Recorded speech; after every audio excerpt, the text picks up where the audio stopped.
یہ کیا ہے؟ مفسرین فرماتے ہیں کہ پورا قرآن پڑھیں اور ایک دفعہ شاید اس ربیع الاول نہیں، اس سے پچھلے والے ربیع الاول 11 ربیع الاول کی رات قرآن پاک کی درجنوں آیات میں نے پیش کی تھی. کچھ حضرات بیٹھے ہوئے شاید ان کو یاد ہو. درجنوں آیات پیش کی قرآن پاک کی کہ ہر نبی پر الزام لگا اور ہر نبی نے اپنے الزام کا دفاع خود کیا. ہر نبی کی قوم نے ان کی طرف کوئی بے ادبی منسوب کی، انہوں نے اپنا دفاع خود کیا. پورا قرآن پڑھیں، حضور علیہ الصلوۃ والسلام کی طرف جو بھی بہتان، جو بھی غلط فہمی، جو بھی جھوٹ منسوب کیا جاتا ہے حضور جواب نہیں دیتے. کیوں؟ اللہ فرماتا ہے حبیب میں جو جواب دینے والا ہوں، آپ کو جواب دینے کی حاجت نہیں. انک لعلی خلق عظیم، آپ اخلاق کے اعلیٰ درجات سے بھی بلند ہستی ہیں، آپ کو جواب دینے کی حاجت نہیں ہے. میں جہاں رحمان ہوں، رحیم ہوں، کریم ہوں، ستار ہوں، وہاں قہار و جبار بھی ہوں، میں جواب دیتا ہوں. ابو لہب نے کہا ہے اس کام کے لیے جمع کیا، ایک ہاتھ سے کہا، اللہ نے فرمایا تیرے دونوں ہاتھ ٹوٹ جائیں. ہاتھ تو ایک اٹھایا تھا، اللہ نے فرمایا دونوں ہی ٹوٹ جائیں. کیا؟ دونوں ٹوٹ جائیں. بعض لوگ اللہ کلمہ تو پڑھتے ہیں لیکن کلمے کے لیے بھی شرم اور ننگ کا باعث ہے. اعلیٰ حضرت فاضل بریلوی رحمۃ اللہ علیہ نے فرمایا، انہوں نے فرمایا اور تم پر میرے آقا کی عنایت نہ سہی، اور کوئی سرکار کا احسان نہ بھی مانو، اور تم پر میرے آقا کی عنایت نہ سہی. نجدیو کلمہ پڑھانے کا بھی احسان گیا، وہ جو حضور نے کلمہ پڑھایا تھا وہ احسان بھی بھول گئے. تو بعض لوگ کیا کرتے ہیں، حضور علیہ الصلوۃ والسلام جب عاجزی کے ساتھ مصلی پہ ہوتے ہیں اور بندگی کے اطوار اور رسومات نبھا رہے ہوتے ہیں اور بندگی اور عاجزی کے طور پر جو الفاظ اپنے لیے استعمال کرتے ہیں، تو لوگ کہتے ہیں دیکھو حضور تو کہہ رہے میں یہ ہوں، آپ پتہ نہیں ان کی کیا شان بیان کرتے رہتے ہیں.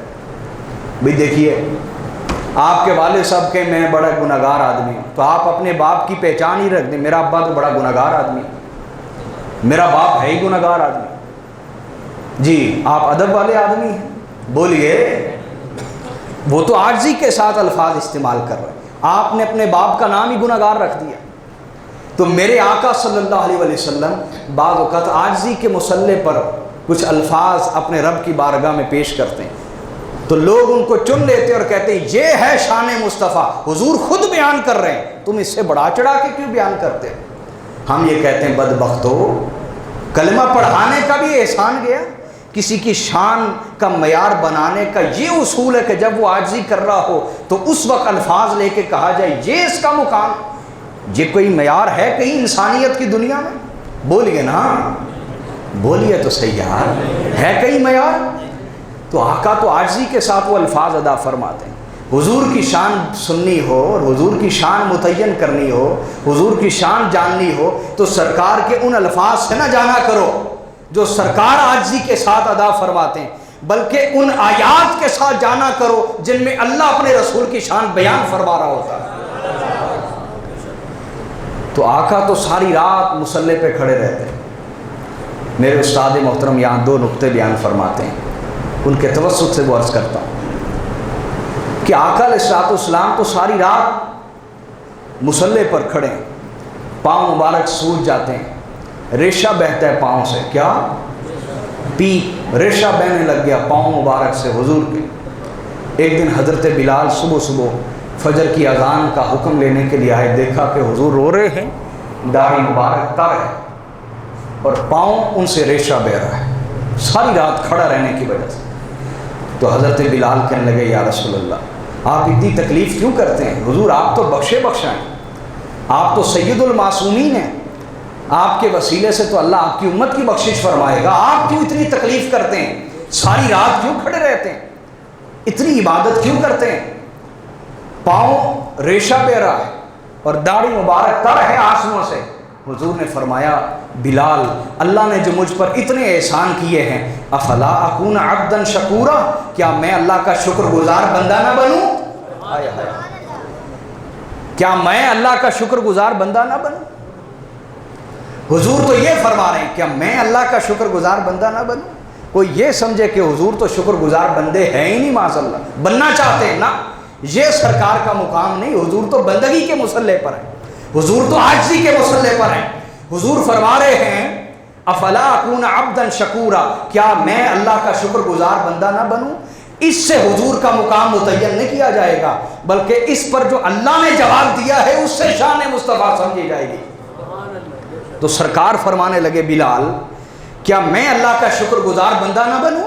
تو اللہ پاک نے فرمایا جبرائیل جا، فوری جواب لے جا، کچھ بدبخت ان الفاظ سے میرے مصطفیٰ کا مقام متعین کرنا چاہیں گے، ان الفاظ سے شان مصطفیٰ متعین کرنا چاہیں گے، اس کو معیار بنا لیں گے شان مصطفیٰ کا۔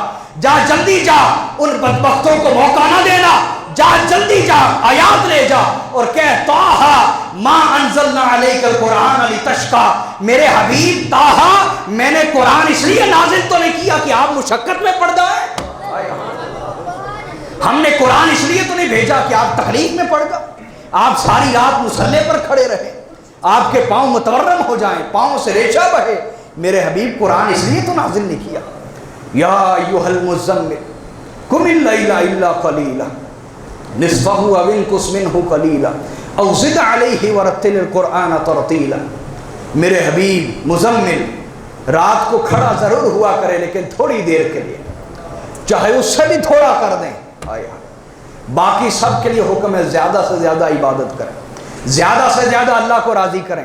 حبیب کے لیے حکم کیا قم اللیل الا قلیلا، رات میں کھڑے ضرور ہوا کریں عبادت کے لیے لیکن تھوڑی سی دیر کے لیے، میں نے قرآن اس لیے تو نہیں بھیجا کہ آپ مشقت میں پڑ جائیں، یہ شان مصطفیٰ ہے۔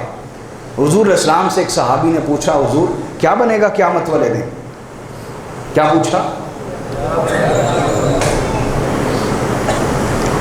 آقا کیا بنے گا قیامت والے دن؟ حضور اللہ کی بارگاہ میں عاجزی کے مصلے پہ تھے، آقا نے ارشاد فرمایا لا ادری ما یفعل بی ولا بکم، مجھے کیا خبر میرے ساتھ کیا ہوگا تمہارے ساتھ کیا ہوگا، مجھے کیا خبر کہ تمہارے ساتھ کیا ہوگا میرے ساتھ کیا ہوگا، لا ادری ما یفعل بی ولا بکم، مجھے نہیں خبر کہ میرے ساتھ کیا ہوگا اور تمہارے ساتھ کیا ہوگا۔ اب آقا علیہ الصلوۃ والسلام عاجزی کے مصلے پر ہیں اور بندگی کے ساتھ اللہ کی بارگاہ میں اظہار بندگی کر رہے ہیں، اور بندے کی سب سے بڑی شان یہی ہے وہ اظہار بندگی کرے۔ بندے کی شان نہیں کہ بندگی دے کے خدائی لے لے، میری بات سمجھے کہ بندے کی شان یہی ہے کہ وہ اظہار بندگی کرے، لیکن ان بندوں کا کام ہے کہ بندے کو کس شان کے ساتھ نوازنا ہے یہ اللہ کے حوالے سے جاننا چاہیے یا ان کی اپنی بندگی اور عاجزی کے الفاظ سے جاننا چاہیے۔ بھی میری بات سمجھ رہی ہیں نہیں سمجھ رہے؟ تو آقا نے فرمایا مجھے نہیں خبر کہ میرے ساتھ کیا ہوگا، بولیے بولیے، میں بھی تو گرمی میں بول رہا ہوں، بولیے میرے ساتھ کیا ہوگا، تمہارے ساتھ کیا ہوگا، مجھے نہیں خبر، خدا جانے کیا بنے گا قیامت والے دن۔ آقا نے عاجزی فرمائی اور عاجزی کے مسئلے پر ہے، اللہ پاک نے فرمایا جبرائیل جلدی چلا جا، کچھ بدبختوں کو موقع ملے گا اور وہ کہیں گے دیکھو خود سرکار فرما رہے کہ میں تو جانتا ہی نہیں ہوگا کیا، اختیار کیا رکھتا ہوں، جا فوری جا۔ کچھ کلمہ پڑھنے والے کلمے کے لیے شرم اور ننگ کا باعث ہے، وہ سرکار کی شان ان الفاظ سے تولنا چاہیں گے کہ حضور نے فرمایا مجھے کیا خبر قیامت والے دن تمہارے ساتھ کیا ہوگا، میرے ساتھ کیا ہوگا، جا جبرائیل جلدی جا اور میرے حبیب سے کہہ دے وَلَسَوْفَ يُعْطِيكَ رَبُّكَ فَتَرْضَىٰ، میرے حبیب آپ کے ساتھ کیا ہوگا میں بتاتا ہوں۔ قیامت والے دن اللہ رب العزت اپنے عرش پر 2 کرسیاں لگائے گا، 2 کرسیاں لگائے گا، ایک پر اللہ خود جلوہ فرما ہوگا، دائیں طرف والی کرسی پر حبیب آپ کو بٹھائے گا، اور یہ وہ مقام ہوگا کہ تمام مخلوقات آپ کی حمد کریں گی اور تعریف کریں گی، اور اس مقام کو مقام محمود کہا جائے گا۔ عَسَىٰ أَن يَبْعَثَكَ رَبُّكَ مَقَامًا مَحْمُودًا، وہ وقت دور نہیں جب اللہ آپ کو مقام محمود پر بٹھائے گا۔ میرے حبیب دائیں طرف کرسی پر اللہ اپنے ساتھ آپ کو بٹھائے گا وَلَا سَوْفَ يُعْطِيكَ رَبُّكَ فَتَرْضَىٰ، اور کہے گا حبیب جس طرف اشارہ کرو گے اسی طرف بخشش کی بہاریں آتی چلی جائیں گی۔ وَلَا سَوْفَ يُعْطِيكَ رَبُّكَ فَتَرْضَىٰ، آپ کی امت کی اتنی بخشش کروں گا، اتنی شفاعت قبول کروں گا، اتنی سفارش قبول کروں گا، اتنی بخشش کروں گا، فترضیٰ حبیب یہاں تک کہ آپ راضی ہو جائیں گے، اللہ آپ کو راضی کرے گا۔ جب یہ آیات نازل ہوئیں تو آقا علیہ السلام نے فرمایا جبرائیل پھر اللہ سے جا کے کہہ دو میں بھی اس وقت تک راضی نہیں ہوں گا جب تک میرا آخری امتی جنت نہیں چلا جائے گا۔ یہ شان مصطفیٰ ہے یا وہ شان مصطفیٰ ہے؟ میری بات آپ سمجھ رہے ہیں کہ نہیں سمجھ رہے؟ بولیے نا۔ پچھلے جمعے بھی ہم موضوع سے نکل گئے، کسی اور گلی میں چلے گئے، آج بھی کسی اور گلی میں چلے گئے۔ خیر نقطہ سمجھ آ گیا ہے کہ آپ کا باپ کہے کہ میں تو پوری دنیا سے گناہگار آدمی اور آپ اس کا یہ نام رکھ دیں پوری دنیا نالوں پیڑا میرا پیو ہے، آپ یہ کہیں گے؟ بولیے نہیں کہ کیونکہ وہ تو عاجزی کے ساتھ الفاظ استعمال کر رہا ہے۔ آپ نے وہی طے کر لیا کہ دیکھو وہ خود ہی تو کہہ رہا ہے، خود ہی تو کہہ رہا ہے، سمجھ آ رہی؟ تو آقا علیہ السلام کی شان کیا ہے؟ یہ حضور کی عاجزی والے الفاظ سے نہیں جانا جائے گا، بلکہ اللہ پاک نے اس مقام پر جو حضور کی شان بلند فرمائی اس سے جانا جائے گا سرکار کا مقام کیا ہے۔ اس طرح کی حضور کے مکالمے اور اللہ کے جواب والی بہت ساری آیات ہیں، میں نے تو دو بطور دلیل پیش کی نا، اس پر اور بھی بہت ساری اللہ زندگی رکھے انشاءاللہ ربیع الاول کا کوئی پروگرام ہوا اس میں تمام آیات ایسی پیش کروں گا، بہت ساری۔ خیر موضوع کی طرف آتے ہیں، وقت بھی تھوڑا۔ آقا علیہ السلام نے جب ان سے یہ کہہ دیا، دعوت توحید دے دی، سنیں میری طرف توجہ کریں، ابھی 5 منٹ پہلے وہ ہستی صادق و امین بھی ہے، سمجھ آ رہی؟ ان کی صداقت، سچائی اور کردار کی گواہی ہر کوئی دے رہا ہے، اور جیسے حضور نے توحید کا پیغام دیا سب بگڑ گئے اور آقا علیہ السلام کو برا بھلا کہتے ہوئے گھروں کو لوٹ گئے۔ سوچئے یہ معمولی بات نہیں ہے، ہم تو آج اپنے سگے بھائی کو نماز کی دعوت دیتے ہوئے ڈرتے ہیں کہ اگو پیڑا ہی بولے گا، ایسا ہے کہ نہیں؟ مسلمان کو، اپنے بھائی کو نماز کی دعوت دیتے ہوئے ہم ڈرتے ہیں، اور میرے آقا صلی اللہ علیہ وسلم تنہا ہیں اور مشرکین مکہ کا جمع غفیر اور حضور توحید کا پرچم بلند کر رہے ہیں۔